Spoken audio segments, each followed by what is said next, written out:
So yun mga bata, magandang hapon sa inyo lahat yun. Galing tayo ng bukid. So nakakuha tayo ng saging. So ilang saging ito mga bata, may hinog na oh. Nahinog na siya mga batang oh. So ilang bukid tayo. Isa, dalawa, tatlo, apat, lima, anim. Anim na bukid ng saging mga batang.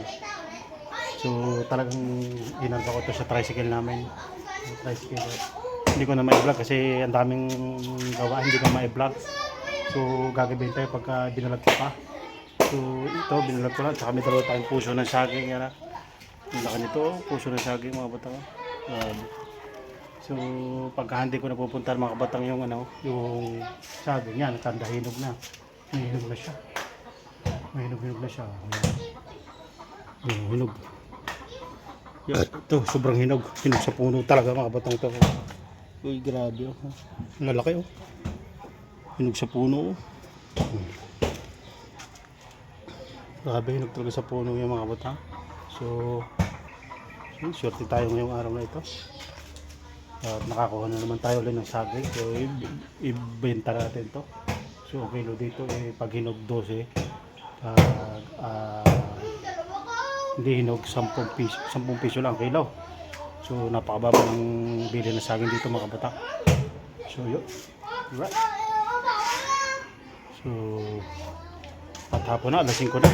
Papakain muna tayo mga batang ng pato. Alright. Pasok muna tayo dun sa kulungan natin ng pato. Tingnan natin itong mga pato natin. Yan, isang salubong na. Mga sisiw yan. Oh. Mga sisiw yan. Gutom-gutom na sila.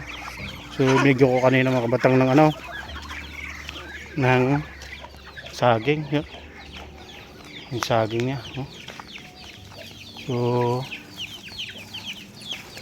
ang dami. Ang dami na. Ang dami na.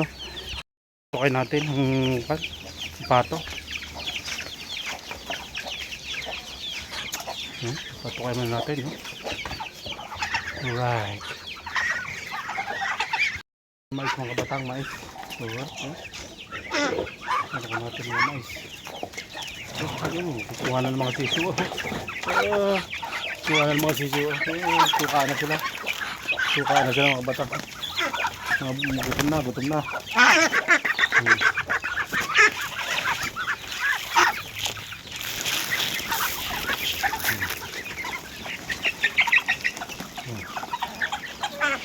Yun na. Gutom na silitan.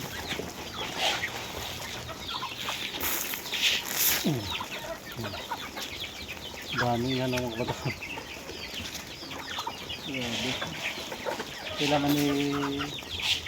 Kailangan maraming patuka mga batang kasi hindi kakain ng hapon ng gabi. So kailangan maraming patuka mga batang.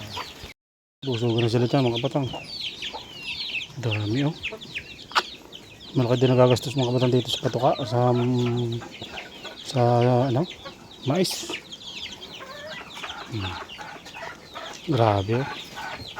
Kadami mga kabatang oh. May bago pa lumabas oh. So malapit-lapit na rin magsisiw yan mga kabatang. Dami. Mga kabatang, alright na. May painuman tayo dito tubig. Yan, lagi ko pinapalitan yan tubig. Kailangan may tubig talaga siya mga kabatang. Kasi talagang hindi pa naulan yan dito sa Mindanao.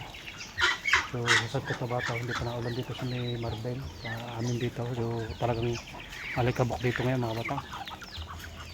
So kailangan lagi may tubig. Mayroon kaming tatlong itik yun. Tatlong itik yan. Mayroon tatlong itik tayo yan sa inyo. So, yun. Dito tayo sa natin mga katang. Alright.